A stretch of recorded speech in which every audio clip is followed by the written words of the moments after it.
ఆయన ట్రంప్ గారు నాకు ఈయన నచ్చలేదు, ముస్తఫా నచ్చలేదు, నేను డిసైడ్ చేస్తాను.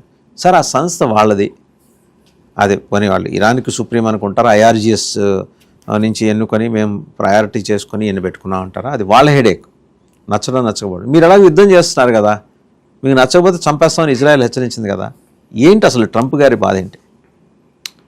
ట్రంప్ బాధ ఏంటంటే ఆయన అంటున్నారు వెనిజువేలా లాగానే ఇక్కడ కూడా నేనే డిసైడ్ చేస్తాను, అక్కడ రాడ్రిగీస్ నేనే పెట్టాను, ఇక్కడ కూడా నాకు కావాల్సిన ఒక ఆయన లీడర్ అయితే నేను అంగీకరిస్తాను, లేకుండా అంగీకరించను. అంటే నా మనిషి అక్కడ కూర్చుంటాడు, దుంకమంటే దుంకుతాడు, డ్యాన్స్ చేయమంటే డ్యాన్స్ చేస్తాడు. ఇది ఆయనకు కావాల్సిన మనిషి అనమాట. కానీ ఇరాన్లో అట్లా ఎవరైనా దొరుకుతారనేది చాలా డౌట్ఫుల్.